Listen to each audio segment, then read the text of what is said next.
नमस्कार दोस्तों, आप सभी का हमारे YouTube चैनल ट्रिक सबसे तेज में स्वागत है। और आज मैं आपके लिए रीजनिंग का बहुत ही महत्वपूर्ण प्रश्न लेकर के आया हूं। बहुत सारे बच्चों के दिमाग में ये कंफ्यूजन रहता है कि सर ये जो प्रश्न आप करा रहे हैं ये आपने अपने आप से बनाए हैं।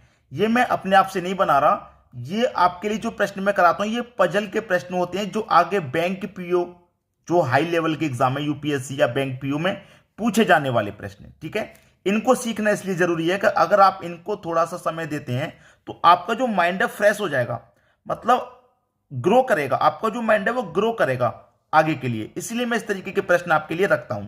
अब ये जो प्रश्न है 61, 52, 63, 9x, मतलब यहां पे दूसरी संख्या कौन सी आएगी वो आपके लिए बताना है, बस इतना सा क्वेश्चन है। अब आसान कैसे है ये प्रश्न? आसान भी बहुत है, मुश्किल तो है ही। आसान भी जितना मुश्किल उतना ही आसान। आसान कैसे मैं बता रहा हूं, ये दूसरी संख्या फाइंड करनी है मुझे। बहुत सारे बच्चों के दिमाग में क्या आएगा कि 1 2 3 4, समझ में आई? यहां पे 4 लिख दो, 4 ऑप्शन में भी है, आंसर हम कर देते हैं। अगर 4 आंसर नहीं हुआ तो हमें कोई ना कोई लॉजिक तो ऐसा सोचना पड़ेगा जिसके आधार पे यहां पे 4 आ जाए, है ना? सोचना तो पड़ेगा। अगर 4 की जगह कोई और भी आया तो फिर हमारा आंसर 4 कैसे हो जाएगा? वही लॉजिक मैं यहां पे आपको बता रहा हूं कि मेरे पास ये जो 16 है, अगर मैं 16 को पलट के लिखूं, ये जो 61 है ना, इसको मैं पलट के लिखूं तो ये 16 होगा। और 16 क्या होता है? 4 का स्क्वायर। ठीक है, ऐसे ही मैं इस 52 को पलट के लिखूं तो 25 होता है, और 25 क्या होता है? 5 का स्क्वायर। ऐसे में इस 63 को पलट के लिखूं तो 36 होता है, और 36 क्या होता है आपका? 6 का स्क्वायर होता है कि नहीं? अब बिल्कुल उसी तरीके से 4 का स्क्वायर, 5 का स्क्वायर, 6 का स्क्वायर, तो अब क्या आएगा? 7 का स्क्वायर आएगा। और 7 का स्क्वायर कितना होता है भैया? 49 होता है कि नहीं? 49। अब इसमें 9 पहले था, 9 बाद में आ गया, 4 यहां पहले तो यहां 4 बाद में होगा, तो x की जगह 4 आ जाएगा। बिल्कुल सही, 4 है, बिल्कुल सही है। बहुत सारे बच्चों ने सोचा भी होगा कि 1 2 3 4 कर देते हैं, वो एक तुक्का था। वो एक तुक्का था कि भाई 1 2 3 4 कर देते हैं, 4, वो एक तुक्का था। लेकिन अब ये तुक्का नहीं है, अब हमने इसका पूरा सॉल्यूशन देख लिया, तो 4 ही सही आंसर है। लेकिन 4 किस तरीके से सही आंसर है वो हमें पता लग गया। ठीक है, अब देखेंगे अगला प्रश्न। अगला प्रश्न बहुत महत्वपूर्ण। 8 2 1 4 7 3 4 6 7 x, यहां x की जगह पर कौन सी संख्या आएगी वही आपको बताना है। 1 2 3 4, यहां पे 4 बॉक्स, यहां 3, यहां 2, ऊपर 1, घटते हुए जा रहे हैं ऊपर की तरफ। मेरे पास ये जो रो है, ये वाली जो रो है, मैं इस रो का योग करके देख लेता हूं। 8 और 2 10, 10 और 1 11, 11 में 4 जोड़ेंगे तो 15। मैंने इस वाली रो का योग किया पहले, 15 आ गया। ये दूसरी रो है, इसका भी योग करके देखूंगा तो 7 और 3 10, 10 और 4 14, इस रो का योग आ गया 14। इस वाली का करूंगा 6 और 7 का योग 13। अब संख्याएं किस फॉर्म में चल रही हैं? 15 14 13, घटते हुए क्रम में चल रही हैं, ऊपर की तरफ एक एक घटती जा रही हैं। 15 14 13, तो यहां क्या आ जाएगा? 12 आना चाहिए भाई। इस वाली रो का योग 12 आना चाहिए। और 12 है क्या ऑप्शन में? बिल्कुल सही, 12 हमारे बी ऑप्शन में दिया भी गया है। जब दिया गया है तो यही हमारे प्रश्न का क्या हो जाएगा? बिल्कुल सही जवाब, कोई कंफ्यूजन नहीं। ठीक है, 15 14 13 12, इस तरीके से। अब देखेंगे अगला प्रश्न। अगला प्रश्न है 7 2 6 3 9 3 5 4 x, x की जगह पे क्या आएगा वो आपको बताना है। देखिए इन प्रश्नों में क्या होता है कि जिस तरफ बड़ी संख्या होती है सबसे पहले हम उधर ही सॉल्व करके देखते हैं, लेकिन इस प्रश्न में ऐसा कहीं पर नहीं है कि बड़ी संख्या दी गई हो। ठीक है, जब बड़ी संख्या नहीं दी जाती है तो हमारे पास हिंट बहुत सारे रहते हैं कि या तो मैं इन सभी का जोड़ करके देख लेता हूं, ऐसे करके जोड़ूं, या तो मैं रो वाइज जोड़ूं या कॉलम वाइज जोड़ूं। ठीक है, ऐसे करके तो मैं कॉलम वाइज जोड़ता हूं। इस कॉलम का योग करूं, 7 और 3 10, 10 और 5 15। ठीक है, 2 और 9 11, 11 और 4 15। ये इस कॉलम का योग 15 आया, इसका भी 15 आया, तो इसका भी 15 आना चाहिए। तो 6 और 3 9, 9 में कितना जोड़ूं कि 15 आ जाए? आप बोलेंगे सर 9 में 6 जोड़ दीजिए, 15 हो जाएगा। और 6 मेरे ऑप्शन में भी दिया गया है डी में, तो ये सही हो गया। ये तो मैंने जोड़ा कॉलम वाइज, मैं रो वाइज भी जोड़ के देख सकता हूं। 7 और 2 9, 9 6 15, रो का योग इसका 15, 3 और 6 12, 12 3 15, इसका भी 15, 4 और 5 9, 9 में 6 जोड़ूंगा तो 15, इसका भी 15, तो इसका मतलब यहां 6 ही आना है। तो आप दोनों तरीके से जोड़ के देख सकते हैं कॉलम वाइज। अगर इस प्रश्न का आंसर कॉलम वाइज नहीं आता तो हम रो वाइज जोड़ के देखते। दोनों तरीके से जोड़ के देखिए, या तो कॉलम वाइज बनेगा आंसर या रो वाइज बनेगा। ठीक है, अगला प्रश्न देखते हैं। अगला प्रश्न है दोस्तों, इस प्रश्न के आगे आप वेरी वेरी इंपॉर्टेंट लगा लेना। क्यों लगा लेना, अभी पता लग जाएगा। अगर आपके पास पेन और पेपर है, कॉपी और पेन लेकर के बैठे हैं, तो आप इस प्रश्न को एक बार खुद से करके देख लीजिए, आपको मालूम हो जाएगा कि मैं क्यों कह रहा हूं वेरी वेरी इंपॉर्टेंट के लिए। बहुत खतरनाक क्वेश्चन, अच्छे अच्छे को हिला के रख देगा। इस प्रश्न को यहां से आज आप सीख जाएंगे और बच्चों से पूछना कि भाई इसका आंसर क्या है।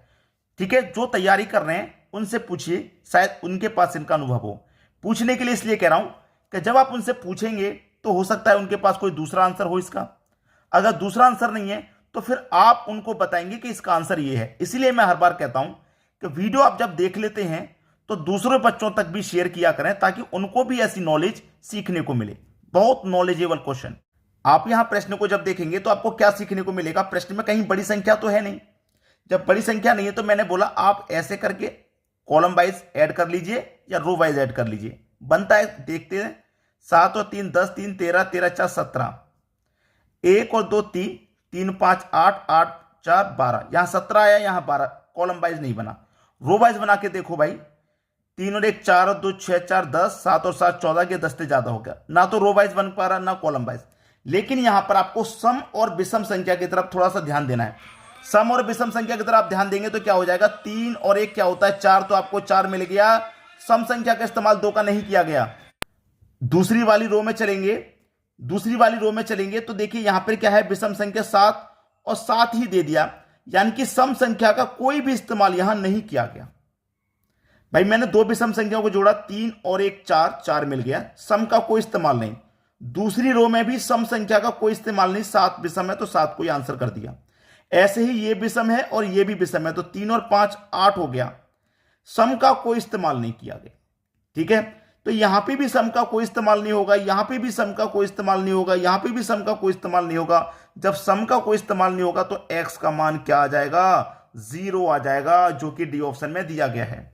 आगे बात समझ में, मैं पहले ही बोल रहा था इस प्रश्न को थोड़ा ध्यान से समझ लीजिए। बहुत महत्वपूर्ण प्रश्न करा रहा हूं आपको मैं, ये बहुत महत्वपूर्ण। ठीक है, अब देखेंगे अगला प्रश्न। अगला प्रश्न है, प्रश्न बहुत बढ़िया है। एक्स का मान यहां पे मुझे निकालना है। अगर मैं ऊपर को देखूंगा तो यहां पे इस कॉलम में बड़ी संख्या है, लेकिन इसमें नहीं और इसमें भी नहीं, तो बड़ी संख्या की तरफ हम नहीं चलेंगे, क्योंकि बड़ी संख्या एक ही कॉलम में है, दूसरे में नहीं है। तो फिर मैं क्या करूंगा, वही जोड़ के देख सकता हूं। 17 और 3 20, 20 में 1 जोड़ूंगा 21, 8 और 8 16, 16 में 5 जोड़ूंगा 21। तो यहां पे देखिए इस कॉलम का योग भी 21 बना और इस कॉलम का योग भी 21 बना। 6 और 12 18, 18 में कितना जोड़ेंगे कि 21 बन जाए, 18 में 3 जोड़ेंगे 21 बन जाएगा। 3 मेरा दिया गया सी ऑप्शन में, तो मेरा कॉलम मैंने जोड़ के देखा, मेरा आंसर मुझे मिल गया। ठीक है, ये मेरे प्रश्न का बिल्कुल सही जवाब। अब देखेंगे अगला प्रश्न।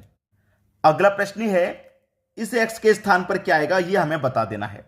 प्रश्न थोड़ा सा अटपटा या अलग सा आपको लग रहा होगा कि भाई ये किस तरीके से प्रश्न बना दिया है, पूछा भी गया है एग्जाम में और एक्स का मान भी निकल के आएगा। देखिए 4 4 5 6 एक्स 2 6 7, बीच में दिया गया 15।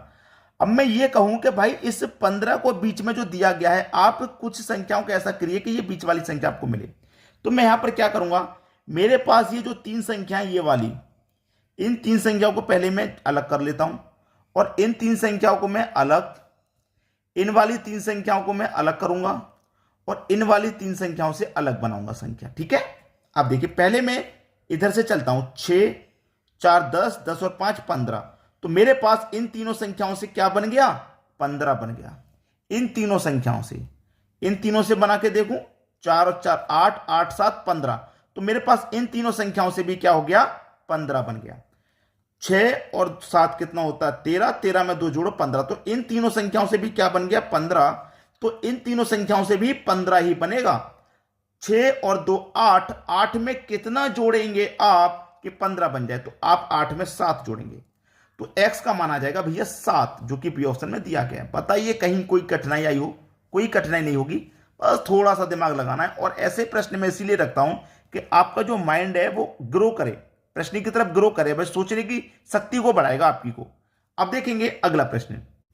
अगला प्रश्न है 44 बराबर 12 के, 69 बराबर 13 के, 96 बराबर 14 के, 25 बराबर 15 के और 56 बराबर 16 के, तो x का मान क्या होगा?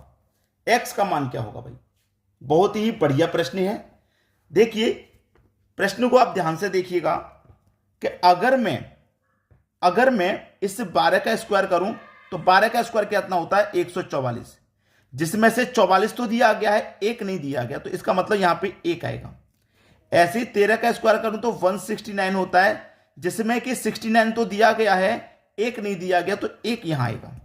ऐसे ही 14 का स्क्वायर करूं तो 14 का स्क्वायर 196 होता है, जिसमें 96 तो आपको दिया गया है, ये रहा, 1 नहीं दिया गया, तो यहां 1 आएगा। ऐसे ही 15 का स्क्वायर करूं तो 225 होता है, 225 में से 25 तो दिया गया है लेकिन 2 नहीं दिया गया, तो यहां 2 आएगा। ऐसे ही 16 का स्क्वायर करूं तो 16 का स्क्वायर कितना होता है भाई? 256 होता है, जिसमें से 56 तो दिया गया है लेकिन 2 नहीं दिया गया, तो यहां 2 आएगा। उसी तरीके से मैं 17 का स्क्वायर करूं तो 289 होता है, ठीक है, 289 होता है, तो यहां पे क्या आएगा भाई? यहां पे क्या आएगा? 289 आएगा। ये आपका सही जवाब है, जो कि पहले ही ऑप्शन में दिया गया है। तो आज के वीडियो में दोस्तों इतना ही। आज का वीडियो आपको कैसा लगा कमेंट करके जरूर बताइएगा, और आपके लिए इसी तरह के वीडियो मैं लाता रहूंगा, ठीक है। आपको बस इतना करना है कि पसंद आएगा वीडियो तो लाइक करना है और शेयर करना है उन बच्चों के लिए जो बच्चे भी तैयारी कर रहे हैं, ठीक है दोस्तों। धन्यवाद।